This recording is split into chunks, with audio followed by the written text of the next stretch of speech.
Mon nom, c'est Vanessa. Je suis étudiante à la maîtrise en santé publique à l'Université de Montréal. Et présentement, je fais mon stage à l'INSPQ sous la supervision de Dr. Yungen et d'Étienne Pigeon. Alors aujourd'hui, je vais vous parler un peu de tout l'enjeu qui entoure le temps d'écran du sommeil chez les jeunes. Et je vais vous donner un aperçu un peu de certaines données québécoises qu'on a pu recueillir jusqu'à maintenant. Alors, premièrement, pour le plan de la présentation, je vais vous présenter la problématique justement qui entoure le temps d'écran chez les jeunes, mais surtout sur le contexte de la lutte à la sédentarité et à l'obésité. Par la suite, on va passer à l'étude de recherche. Donc, je vais vous présenter les objectifs d'étude et nos hypothèses, la méthodologie qu'on a employée, quelques résultats préliminaires. Alors, l'étude n'est pas encore terminée, mais on a déjà pu établir certains liens intéressants et puis finalement, on va conclure. Pardon. Alors, premièrement, la problématique. C'est pas un secret, la sédentarité chez les jeunes, c'est vraiment devenu un fléau assez important. Au Canada, on estime qu'en 2009, par exemple, il y avait seulement 7% des jeunes qui atteignaient les recommandations d'activité physique de l'OMS et de Santé Canada, qui sont de 60 minutes d'activité physique de modérée à intense par jour. Alors, ce qui est très peu, seulement 7% des jeunes. Et puis, au Québec, toujours, il y avait environ 30% des jeunes qui se rapportaient soit peu actifs ou sédentaires. Par la suite, une autre problématique, c'est justement l'utilisation des médias chez ces jeunes-là. Alors, on estimait qu'il y avait une moyenne de 7,8 heures de temps d'écran par jour chez les 6 à 12 ans, ce qui est vraiment énorme quand on considère que les directives canadiennes pour le temps d'écran sont de moins de 2 heures par jour pour cette tranche d'âge-là.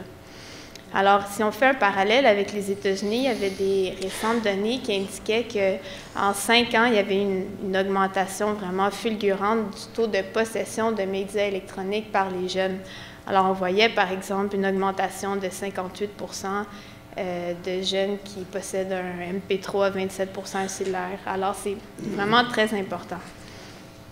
Également, ce qu'on remarque, c'est qu'il semble avoir un phénomène de diminution de quantité et de qualité de sommeil chez les jeunes. Au Canada, on estimait qu'il y avait environ 70% des jeunes qui rapportaient moins de 8h30 de sommeil par nuit, ce qui est en deçà des recommandations. Pour faire encore une fois un parallèle avec certaines données américaines du National Sleep Foundation, qui est une enquête vraiment nationale qui est effectuée sur le sommeil, la moyenne d'heures de sommeil chez les jeunes du secondaire était de 6h30 par nuit.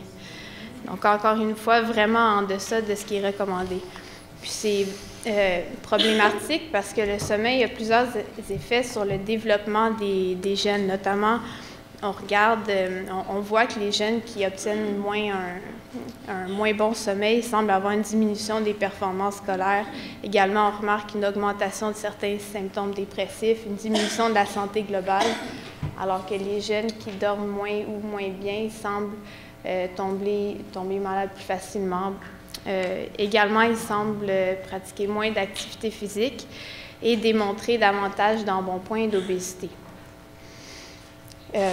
Donc, les écrans qui sont présents sur les médias électroniques semblent affecter énormément autant la quantité que la qualité du sommeil.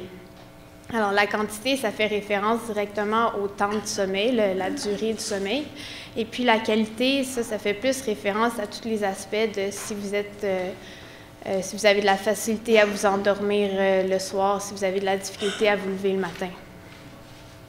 Alors, il y a un modèle qui a été proposé pour expliquer justement les différents mécanismes en lien avec le sommeil.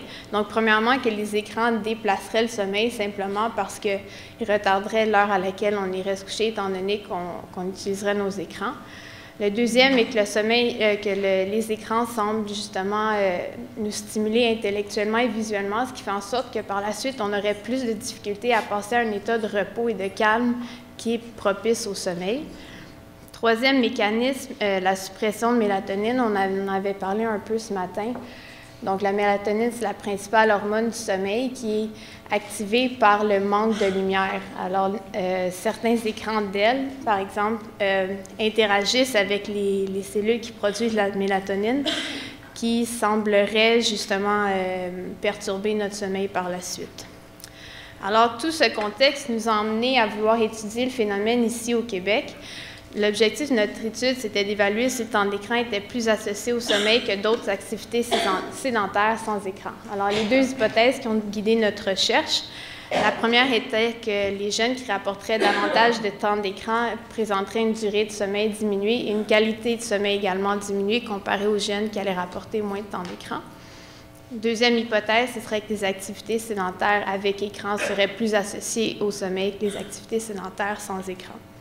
Alors, pour la méthodologie, on a utilisé la base de données AdoQuest, qui est issue d'une enquête longitudinale qui avait suivi près de 1800 jeunes dans 25 écoles de la région de Montréal. Et puis, nous, on a utilisé les données du cycle 5, donc l'année 2009, qui correspond à quand les jeunes avaient 14-15 ans, puis qui équivalait à environ 1200 participants. Alors, on a regardé les comportements sédentaires avec et sans écran, qui sont listés ici. Puis, pour les paramètres de sommeil, la durée a été évaluée directement. Les jeunes avaient à rapporter l'heure à laquelle ils se couchaient le soir et ils se levaient le matin. Et puis, par la suite, nous, on faisait une moyenne sur 7 jours. Pour la qualité de sommeil, on a utilisé le Pediatric Daytime Sleepiness Scale, qui est en fait une échelle de mesure sur 8 points qui nous permet de calculer un score de qualité de sommeil. Et puis, plus le score est élevé, moins la qualité de sommeil est bonne. Donc voilà, les jeunes avaient à répondre à des questions, par exemple, à quelle fréquence t'endors-tu en classe, à quelle fréquence as-tu de la difficulté à effectuer tes devoirs, es-tu bien alerte toute la journée? Bon. Alors, quelques résultats préliminaires. Premièrement, pour les heures de sommeil et le score dont je vous parlais. Pour l'ordinateur, il semblerait que les jeunes qui rapportent une utilisation de plus de 2 heures par jour d'ordinateur avaient en moyenne 17 minutes de moins de sommeil par nuit. Également, ceux qui rapportaient plus de 2 heures par jour avaient un score plus élevé d'environ 2,2. Puis ça, c'était des résultats statistiquement significatifs. Également, pour le téléphone, on voyait que les jeunes qui l'utilisaient davantage avaient un score, ils semblaient démontrer un score plus élevé. Et puis, pour les jeux vidéo, j'ai mis une petite étoile ici parce que les jeunes semblaient rapporter 11 minutes de moins de sommeil par nuit, ceux qui utilisaient plus de jeux vidéo. Par contre, c'était des résultats à la limite du statistiquement significatif. On a jugé important de le rapporter étant donné que cliniquement, 11 minutes par nuit, ça peut quand même faire une différence sur une semaine, sur un mois si on étend ça.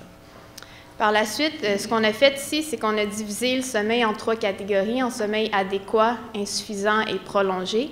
Le sommeil adéquat était déterminé comme étant entre 8 et 10 heures de sommeil par nuit.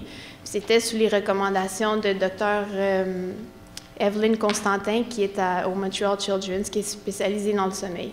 Alors, tout ce qui était en deçà de 8 heures était insuffisant, au-dessus de 10 heures prolongé. Et puis, on voyait que les jeunes qui rapportaient au-dessus de 2 heures par jour étaient 7 % plus en sommeil insuffisant. Pour la télévision, on a trouvé des résultats un peu contre-intuitifs. Donc, ceux qui regardaient plus de télévision avaient moins de sommeil insuffisant. Alors, peut-être que vous aurez des idées de pourquoi on a trouvé ça. Et puis, pour le téléphone, on voyait qu'il y avait 14 % plus de jeunes avec un sommeil suffisant parmi ceux qui utilisaient davantage le téléphone. Toujours pour l'ordinateur, on voyait que l'utilisation de l'ordinateur plus de 2 heures par jour doublait les chances d'avoir un sommeil suffisant et diminuait de moitié les chances d'avoir un sommeil prolongé. Encore une fois, nos résultats étranges pour la télévision, donc diminuaient les chances d'avoir un sommeil insuffisant. Et puis, pour le téléphone, encore une fois, ceux qui utilisaient davantage le téléphone doublaient leurs chances d'avoir un sommeil insuffisant. Alors, en conclusion, l'utilisation prolongée de la télévision ne semblait pas être associée négativement à la quantité et la qualité du sommeil. On a trouvé d'autres études quand même qui rapportaient des résultats similaires, qui étaient vraiment à la limite de l'effet. Alors, peut-être que ça pourrait expliquer. Par la suite, pour les jeux vidéo, ça semblait être associé à la durée du sommeil. Et puis, ce qui ressortait vraiment comme important, c'était les ordinateurs et les téléphones qui semblent affecter autant la quantité que la qualité de sommeil. En fait, qui semblent être associés à la quantité et la qualité du sommeil. Puis, conclusion, ce qui est à retenir, c'est vraiment que la modération est la clé. C'est certain que ce serait vraiment difficile d'éliminer complètement les écrans de nos vies, puisque ça fait partie de nos habitudes maintenant. Par contre, ce qu'on peut faire, c'est en parler avec les jeunes, essayer de trouver des moyens de diminuer et de au moins suivre les recommandations, parce que justement, ça semble faire une différence. Et j'aimerais remercier Jennifer et Erin O'Loughlin qui nous ont beaucoup aidés avec les données et les analyses statistiques, et Marianne Dubé qui m'a beaucoup aidé avec les technicalités de SPSS. Merci beaucoup.